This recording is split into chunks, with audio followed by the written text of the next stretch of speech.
YouTube? Warstu here with a video on Kang's Dynasty and what could have been. So recently, information has come out about the whole script for the Kang's Dynasty, entire script of the movie. We're going to break it down. It's going to be a long video. It's interesting. Really, this could have been a very good movie had Marvel not pivoted away. But it is what it is. But I also think because we covered so much Kang's Dynasty, Ant-Man 3, related content, we should cover it. So yo, what is good YouTube? Warstu here. If you are new around and subscribe to never miss any of the Marvel, DC, Kaiju, Multiverse, pop culture based content. If you're new around here, make sure to subscribe to never miss any of the videos. Also check us out on Instagram at Warstu to see the beautiful face behind the beautiful voice, and check us out on Twitter, WarstuG. Right, let's get into this video. Side note, this could be a very long video. So the movie opens with Kang as he strolls through serene rose fields, his fingers brushing the petals gently. As Kang picks a rose, his gaze shifts to a woman standing in the distance near a farmhouse, stirring memories of home, family, and a life he may have once known. Suddenly, the peaceful scene is shattered by the sound of shouting, pulling Kang out of his daydream back to a more chaotic reality.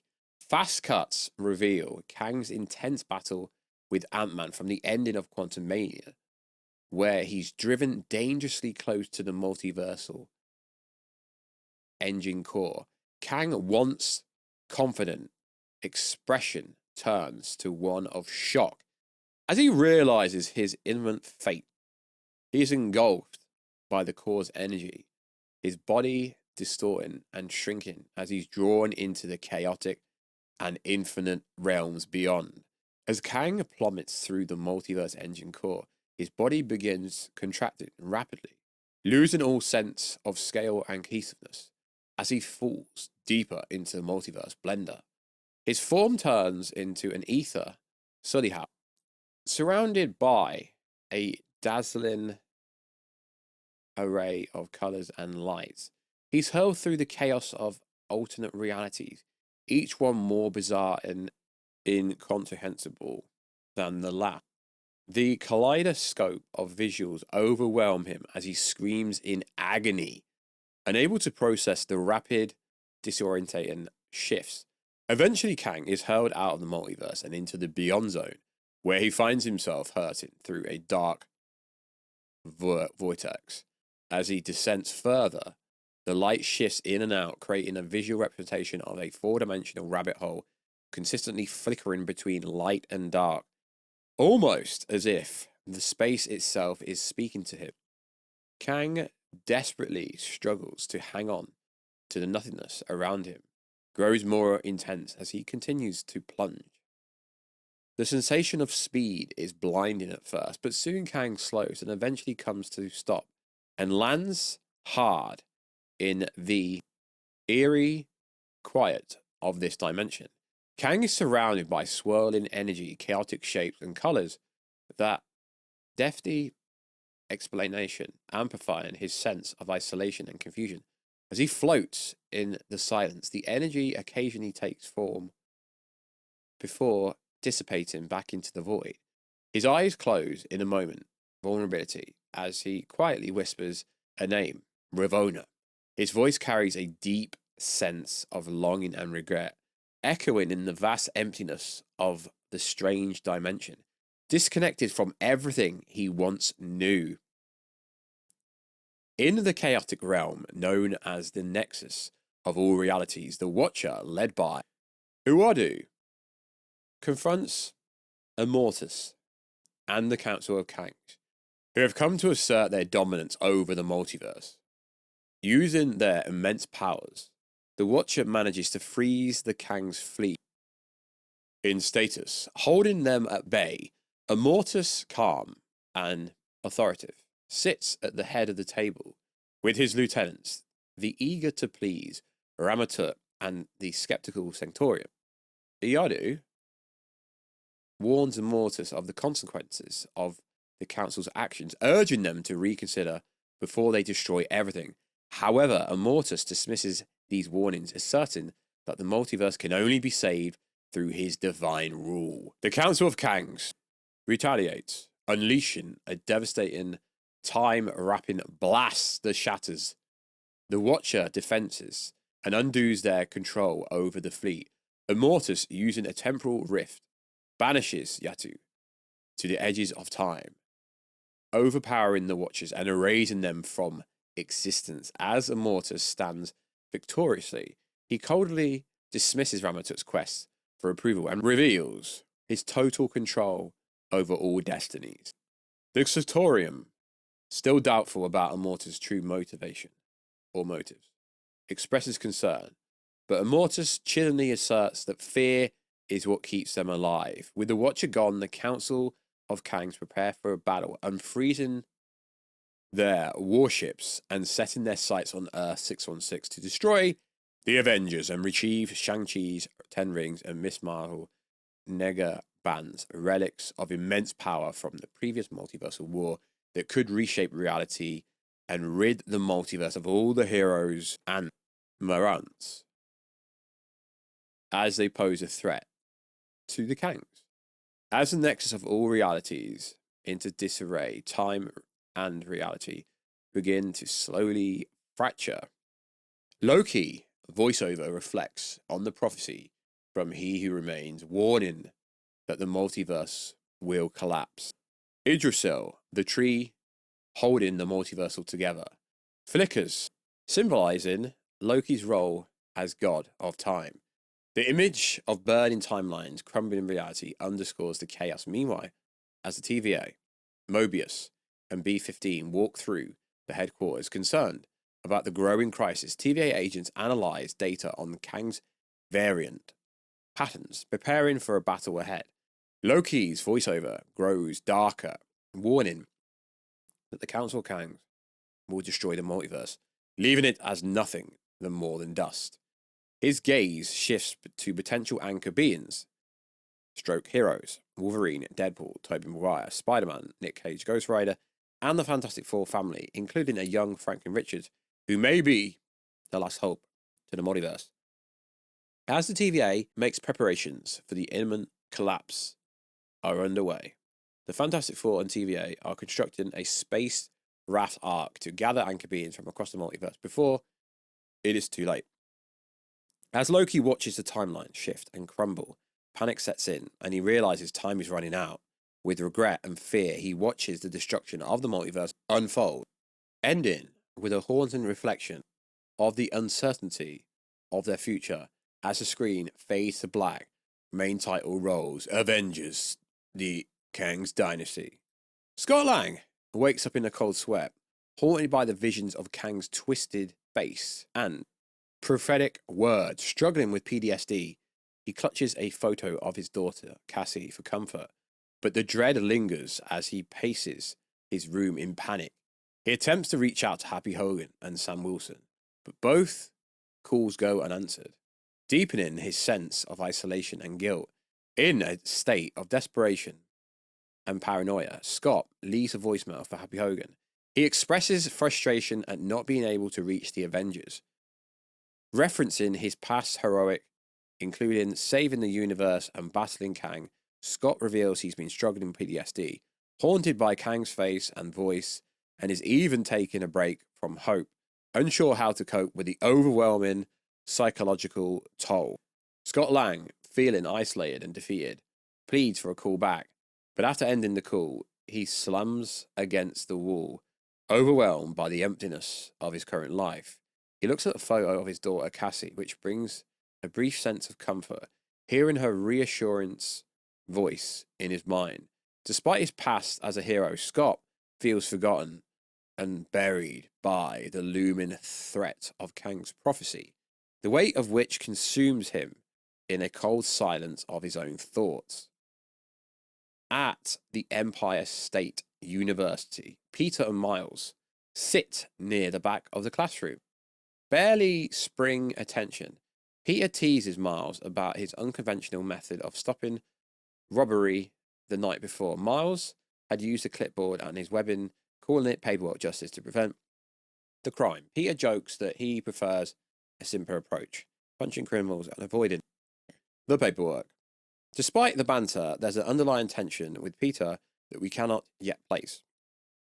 The mood shifts when their teacher calls on Peter who is caught off guard by the question and weighed down by his own thoughts, freezes. The pressure of the moment intensifies as the class waits, some growing impatience. Sensing Peter's discomfort, Miles offers a quiet, supportive encouragement. Peter manages to snap out of his fog, delivers the answer with a weak example, and forces a smile. His classmates chuckle as the bell rings. Peter and Miles pack up, but Peter's attention is diverted by his phone. He sees a picture of MJ and Ned laughing at MIT. The real blow comes when he scrolls down and sees an image of MJ kissing her new boyfriend. Peter is visibly shaken by the emotional weight, struggling to process his feelings. Meanwhile, Miles, unaware, suggests they come up with a cool duo like Spider Pals. Peter, distracted, responds weakly with Spider Bros, masking his pain with you. Miles senses something's off and gently reassures Peter, telling him he's more than just Spider-Man and that he is everything he needs. Peter nods but doesn't fully internalize the reassurance. As they leave the classroom, Peter and Miles walk through a bustling campus. They're already in their Spider-Man suits beneath their clothes. They pass a corner and exchange a knowing glance before swinging into the air. As they swing through the city, Miles jokes about being on time for once at Joe's pizza shop where they work part-time. Kamala Khan has been recently struggling with disturbing visions that blur the lines between her own reality. In her recent nightmare, she finds herself looking through someone else's eyes, watching a figure with powers similar to hers struggle in a crumbling city. A distorted voice, Monica Rambeau, reaches out to her, warning her of something urgent, but the dream abruptly cuts off, leaving Kamala confused and desperate for answers. The next day, Kamala seeks answers from Carol / Captain Marvel, expressing her concerns about the dreams and they figure she keeps seeing. Kamala convinces Carol to investigate, and together they travel to Kamar-Taj, hoping to consult with Doctor Strange or someone who might have insight into strange occurrences. Upon their arrival at Kamar-Taj, Wong greets them initially with sarcasm, but quickly shifts to a more serious tone as Kamala explains her situation. She reveals her bangle's role in her vision, and Wong quickly deduces that their bangle is more than just an heirloom. It's a powerful beacon, potentially attracting attention from across the whole multiverse. He warns Kamala to stop using it, fearing that her actions could destabilize the multiverse even further. Meanwhile, on the West Coast, Shang-Chi is with Bruce Banner, aka Hulk, and She-Hulk, who have been since testing and investigating the Ten Rings. When Wong urgently contacted him, Shang-Chi, despite his initial reluctancy, Wong's serious tone makes him realize the rings may be tied to something bigger than them. He agrees to wait for Wong before they run any more tests on the rings. And that's kind of linked to a post-credit scene that we've seen before. In the vibrant nation of Wakanda, Sam Wilson, now the new Captain America, stands before his team, deep in thought. Sam's been given endlessly since the events of Brave New World to bring together the current scattered Avengers. As he watches his new recruits, including Torres, the new Falcon, Riri Williams, Rooney, also known as War Machine, making adjustments to their tech, a sense of heaviness hangs over him despite his determination. The weight of Steve Rogers' legacy looms large. As the team assembles, Sam expresses his worry over the absence of the key Avengers like Doctor Strange, Thor scattered across the galaxy. Riri suggests solving the problem with a portal or two, but Sam knows it's more complicated than that. Some heroes don't even want to be found. Shuri reassures him, acknowledging the difficulty of the task, but reminding him his strength and heart. Shuri remains skeptical, questioning how Sam plans to succeed with such an incompetent team amongst imaginal foes. Sam also is result.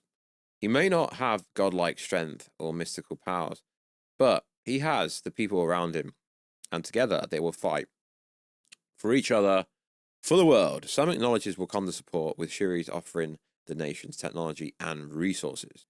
Meanwhile, Kang the Conqueror travels through the desolate that is the Beyond Zone, where the haunting sound of the distant screams grow louder with each step.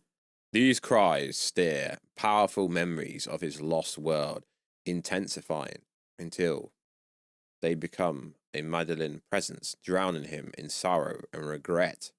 The weight of these sounds forces him to stop, overwhelmed by the emotion toll they take on him, as fleeting images of his past life flash in his mind, a stark reminder of the devastation he's endured. Amongst the overwhelming cacophony, Kang is confronted by the spectacle figure of a child. The child glaze is filled with sadness and unspoken accusations, causing Kang to hesitate. As the boy's eyes hold him, memories of a happier times flood his mind. They are quickly overshadowed by the guilt of his broken promises.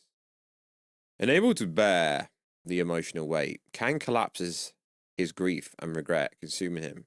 His voice trembles as he asks, "Am I dead?" The child shakes his head, and Kang whispers, "Ask, do you know where I am?" The child responds, cryptically, hinting at a deeper connection, speaking of how his mother said he has Kang's eyes.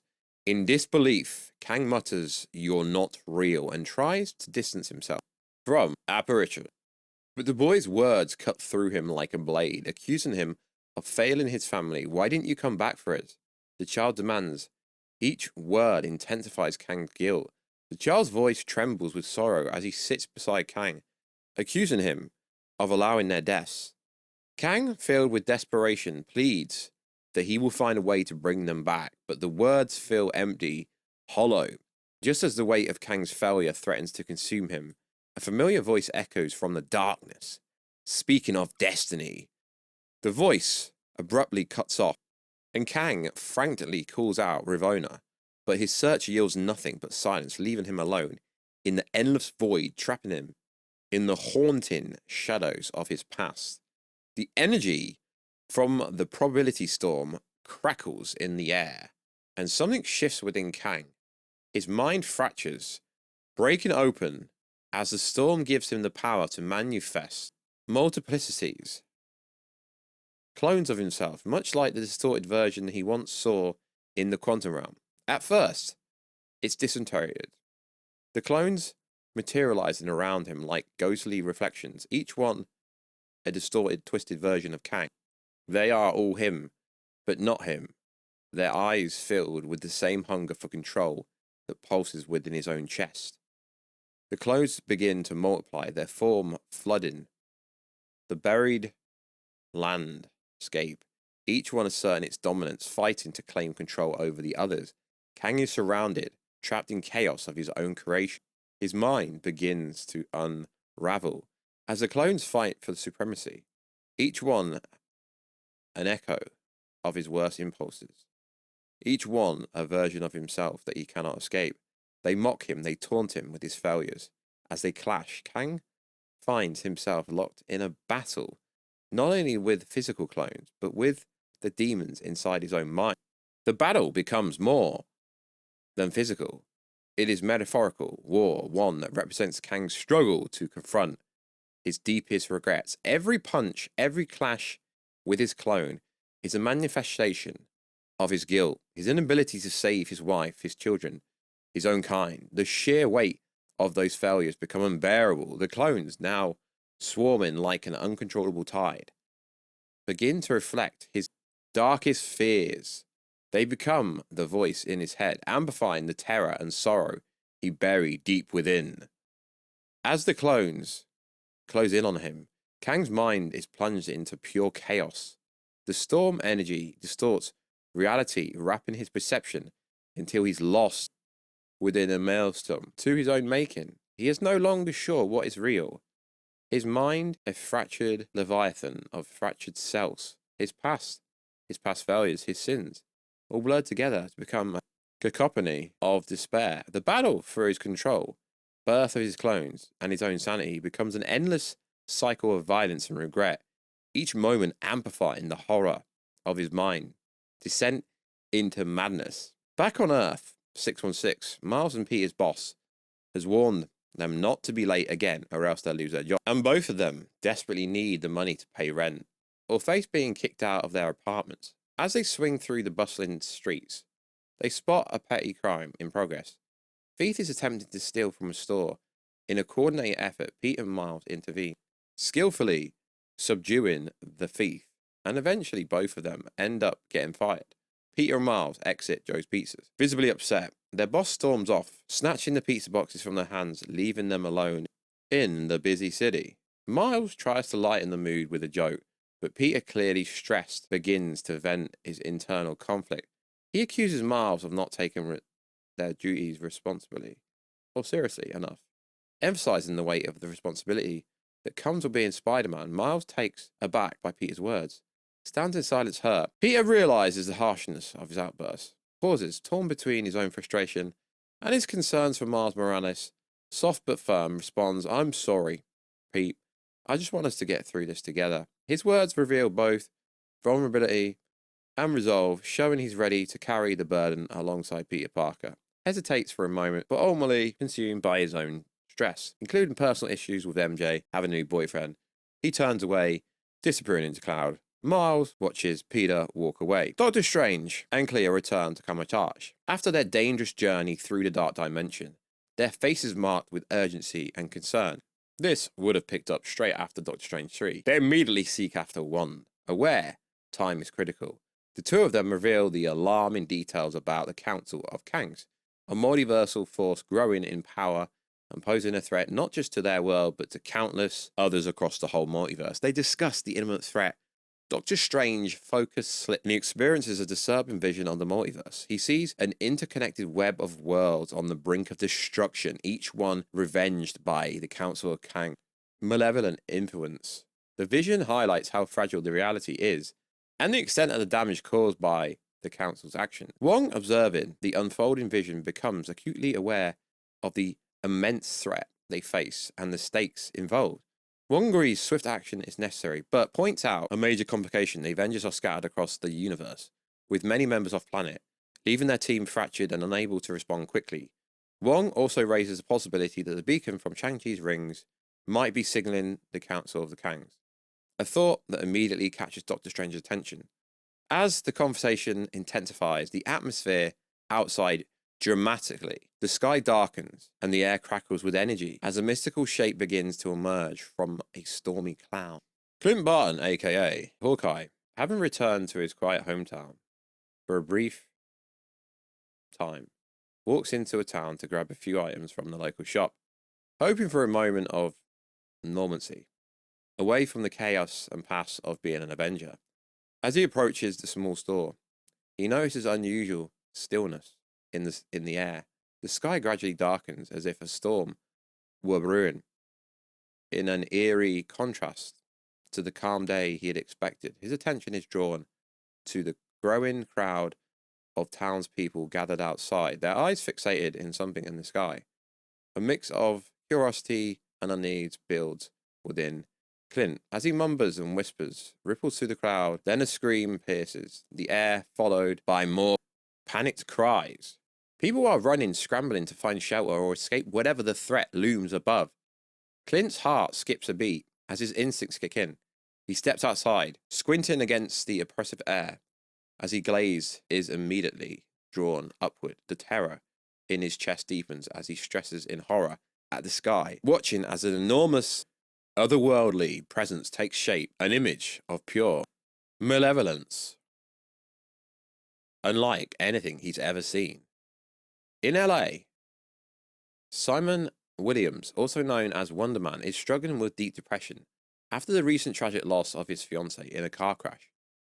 In the days following the incident, Simon had isolated himself from friends, including Wong, Shang-Chi, She-Hulk, Hulk, unable to cope with the grief.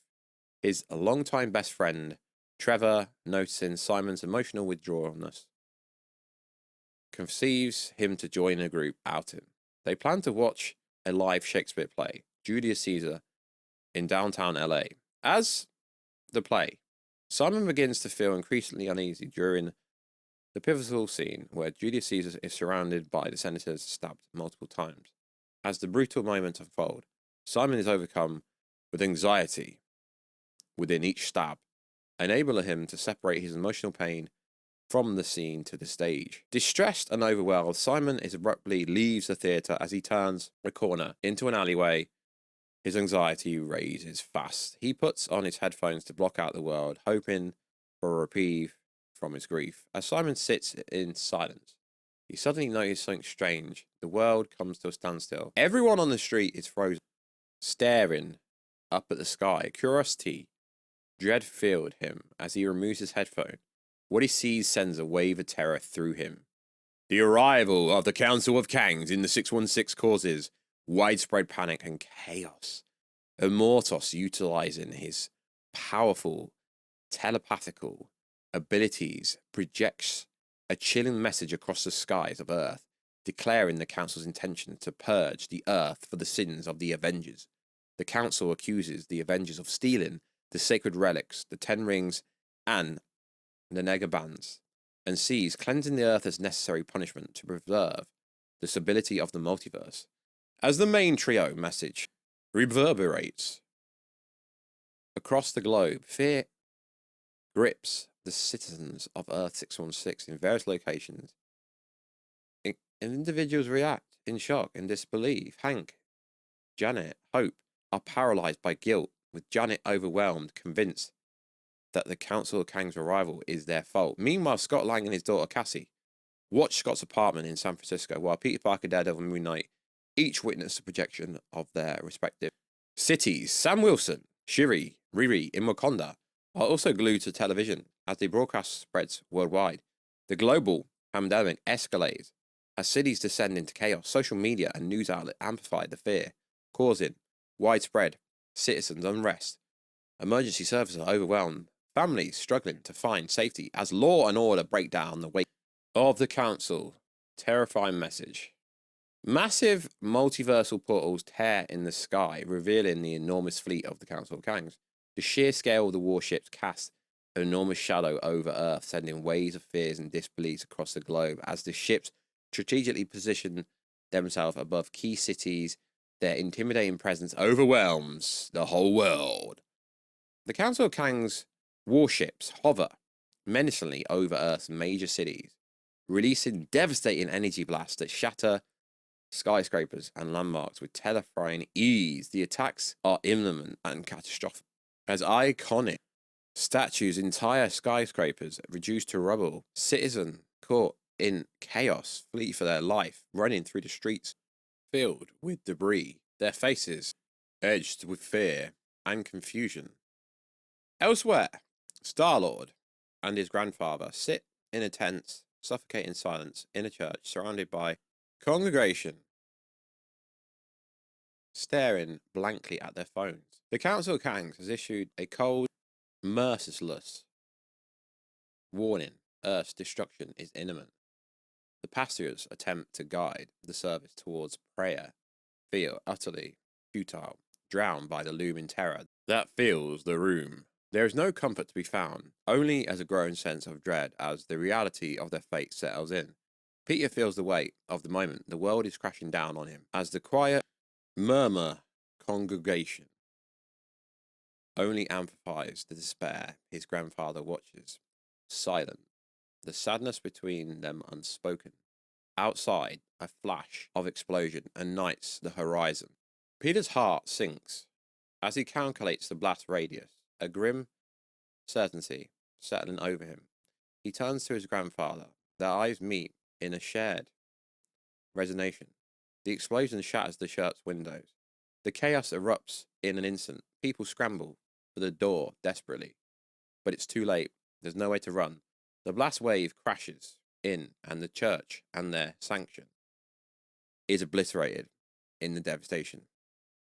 Across the world, emergency services struggle to maintain control, overwhelmed by the scale of destruction and hampered by collapsed communication networks. The sky is darkened by the smoke and flames as the full force of the invasion unfolds, leaving Earth metropolis in its ruins and the survivors scrambling to survive.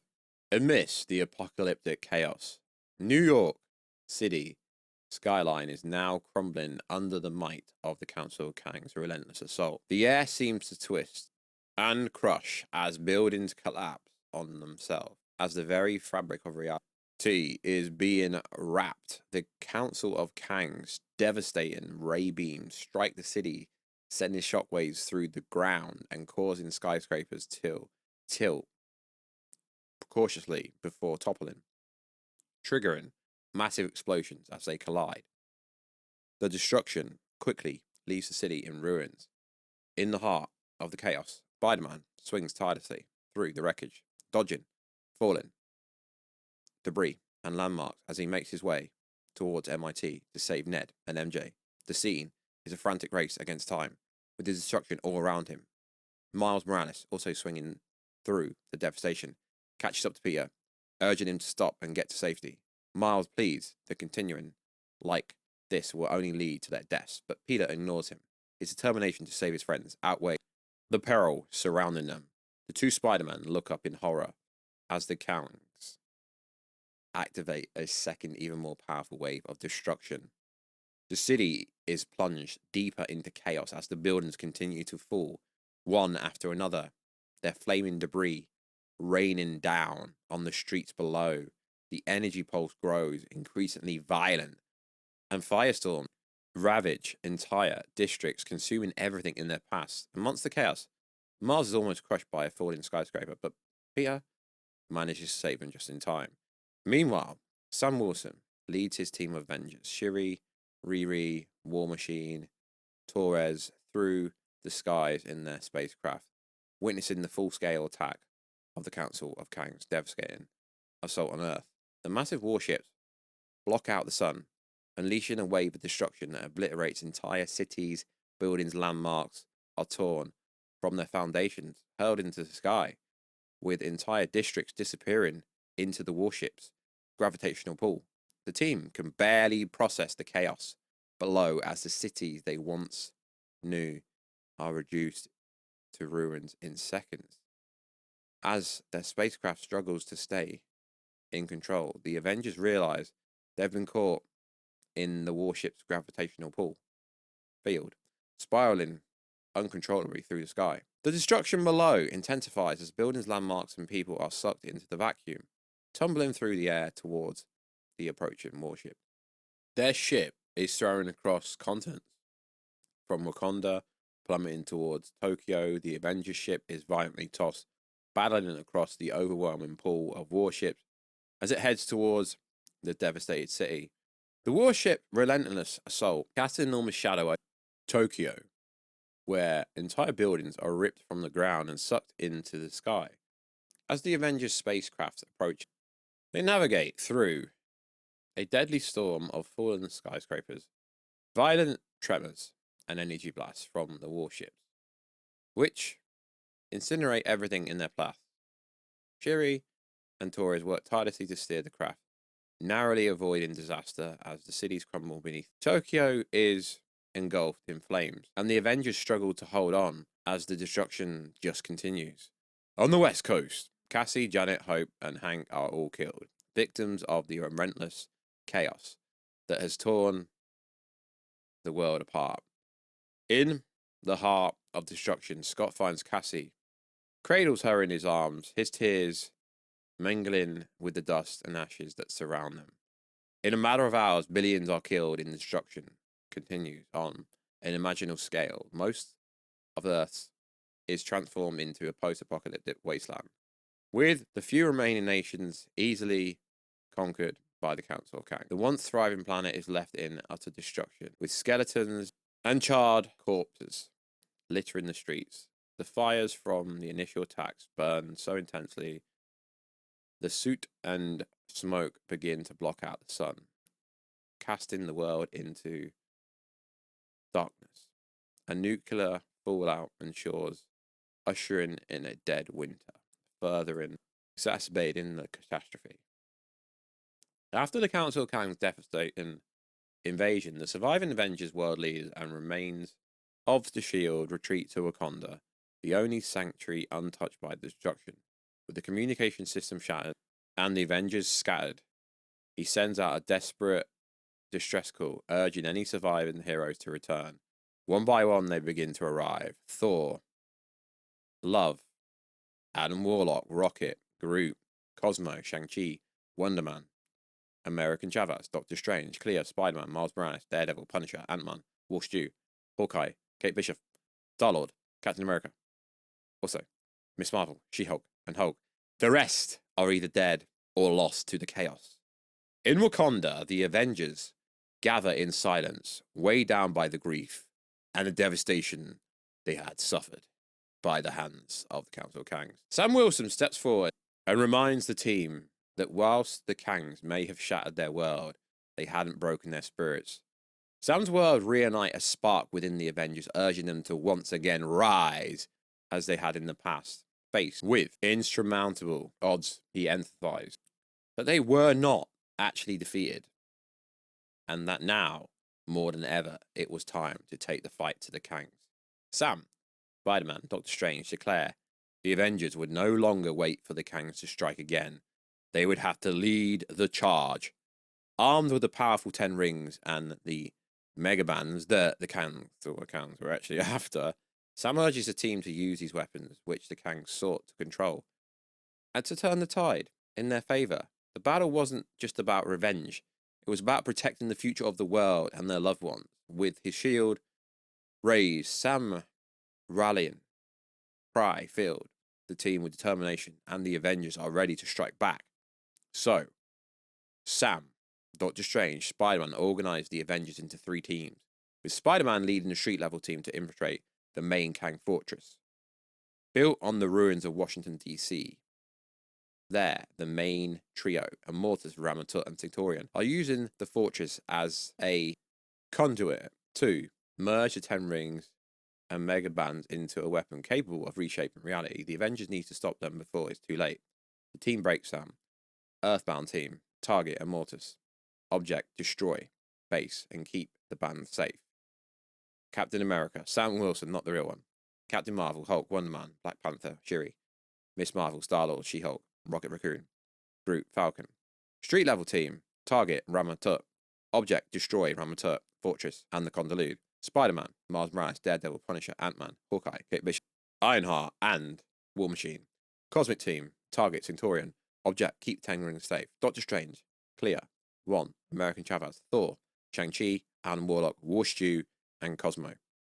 As Captain America leads the Earthbound team towards Immortus warship in space, their mission is to destroy the Dermales base and secure the megabands, preventing Immortus from harnessing their immense power. However, Earth remaining leaders, distrustful of the Avengers' ability to handle the threat, secretly activate Earth's final defense, Sentinels built from the adamantium of the dead Celestial. The Sentinels, designed to neutralize superpowered threats, are unleashed against Immortus. It's revealed that General Ross had authorized the program, viewing the Avengers as a potential danger to global security as the team heads into space. Rocket's light in the mood, with a familiar joke asking who has been to space. Captain America raises his hand, prompting Rocket to tease him about being a space virgin. Upon reaching Immortus warship, the team learns the true power of the Negabands, which surpass the 10 rings when used correctly. Immortus believes they are the holiest relic in the Kangs mythos. The battle rages between Spider-Man, Miles Morales, and their street-level team as they face off against Ramatut and his army of Kangs.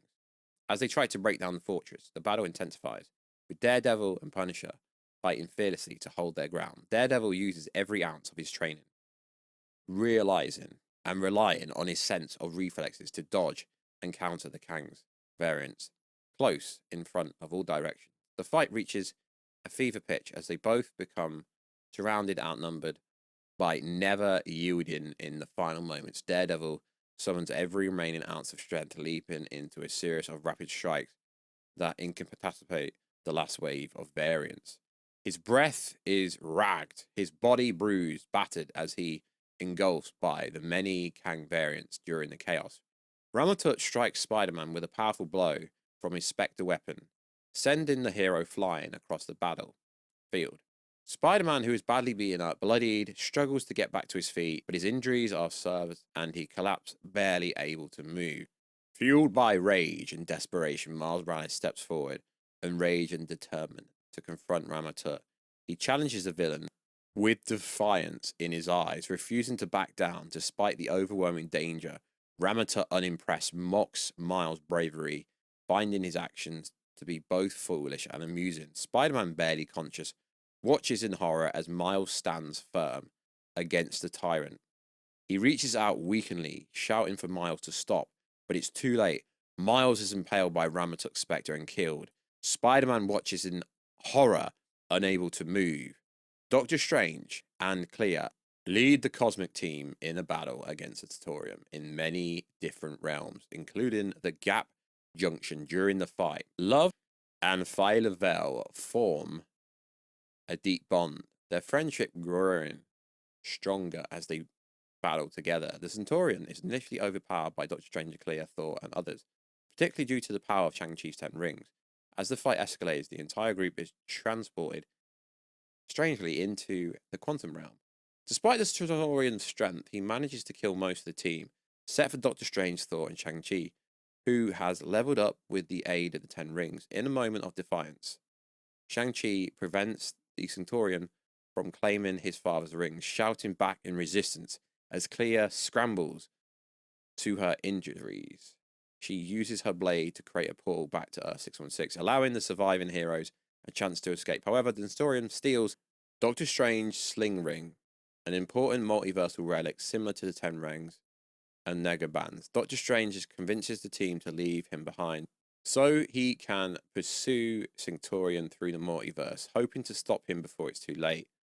Along the way, Doctor Strange encounters the Fantastic Four, who inform Doctor Strange an imminent catastrophic that could threaten the survival of his friends and the entire multiverse.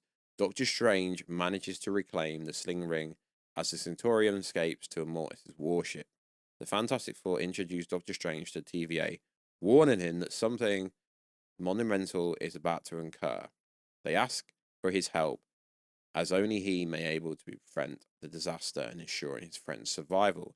During the intense battle in space, the Earthbound team suffer heavy casualties, with most of the Avengers dying, including Black Panther, played by Shuri, Star-Lord, Captain Marvel, Immortus, and his army succeed in retrieving the Megabands, and a desperate fight ensures for the second band. The heroes, battered and outnumbered, realize they cannot hold on for much longer. In a moment of self-sacrifice, Wonder Man decides to give his life for the cause, believing that his late fiancée would have wanted him to do something great, even though he had never believed in himself. Grabbing the second Megaband, he urges the others to escape and activates its power, fusing it with his already immense iconic energy, transforming into a near Super Saiyan state. Wonder Man charges at Immortus and his fleet of Kangs warships, intending to destroy them and the Megabands in one final kamikaze-like act. Immortus uses the other band, charges at Wonder Man, and the collision sends shockwaves around through the galaxy. When the debris settles, Immortus stands victorious, having used the Megabands to enhance the power of the Kang variants, watch in awe as the surviving heroes flee, realizing the catastrophic loss and the immense power now at Immortus' disposal. At Ramatut's fortress, the scene unfolds, with Ramatut presenting the several heads of the fallen Avengers to Immortus as a symbol of victory. Immortus watches coldly as Ramatut, like a sycophant, grovels at his feet, eager to please his master. Despite Ramatut's outward display of loyalty, hints emerge of Immortus' nature as he subtly manipulates Ramatut, turning the weak-minded ruler against Centaurian. Immortus, now empowered by the bands, with anger over Centaurian failure to capture the 10 rings, his ambitious, growing ever larger Centaurian, feeling concerned and betrayed by both Ramatut and Immortus, tries to strike back in a desperate act of defiance. However, Immortus' newfound power thanks to the bands, proves overwhelming. With a sadistic grin, Immortus absorbs Victoria's energy, consuming both his essence and his soul, making him even more powerful. The rest of the Council of Kangs, including Ramatut, is stunned, silenced as Immortus finishes at the attempt, solidifying his dominance. Ramatut, now completely subjugated, cowers before Immortus and pledges his undying loyalty to him as the true Kang Prime. Council, fearing Immortus' power, follow suit, bowing and chanting Kang Prime in a creepy display of submission. Immortus' rise to power is chilling Machiavellian, marked by his cold manipulation and ruthless consolidation of control. With his new power, Immortus declares the 10 rings as the final piece needed to ascend to Omega level power, being. His yellow eyes gleam with sadistic laugh. He envisions the ultimate victory. Meanwhile, in a somber montage, Wakanda is left in ruins. Captain America rallies the surviving Avengers and what's left of humanity. They retreat to an underground bunker, a secret building built by Tony Stark for such a Doomsday event. As the threat of Immortus looms ever closer. So that is the so-called full plot for Avengers Kang's Dynasty, which to me sounds freaking insane. We're never going to see this, although a lot of the aspects are most likely going to be adapted for Avengers Doomsday. As we know, there'll be multiple different teams of Avengers hitting multiple different teams of Doctor Doom's team. As we know, it's not just going to be him. There's going to be multiple villains. So I could see a lot of this still happening. They're just going to have a pivot and change it. I don't know why this was scrapped. This is obviously the one done by Jeff Loveness, as for some reason Marvel didn't like him in the end and they went in a complete different way. Is that purely down to Jonathan Majors getting fired? I don't know, but this is apparently full entire script for the Kang's Dynasty, which sounds insane. If my voice sounds slightly different throughout parts of this, why is that?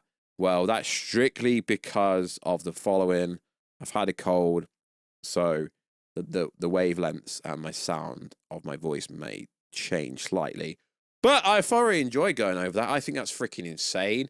Will Avengers Doomsday be up to this? I don't know. But either way, it's got to end the same way realistically, because we know that Doom will be after Shang-Chi's 10 Rings and Miss Marvel's bands. So parts of it pretty much will be identical. We know the Avengers are going to have to lose in Avengers Doomsday, which will lead to whatever happens in Secret Wars.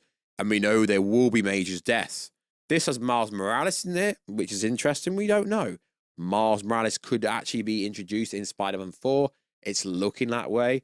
Freaking good time to be a Marvel fan, so hopefully you got this far. This video took me a very long time to record, at least. So I really do hope you guys actually, appreciate it and watch it, as I enjoyed recording this video. Why? Basically, because this is what we're not going to get, and it sounds freaking insane.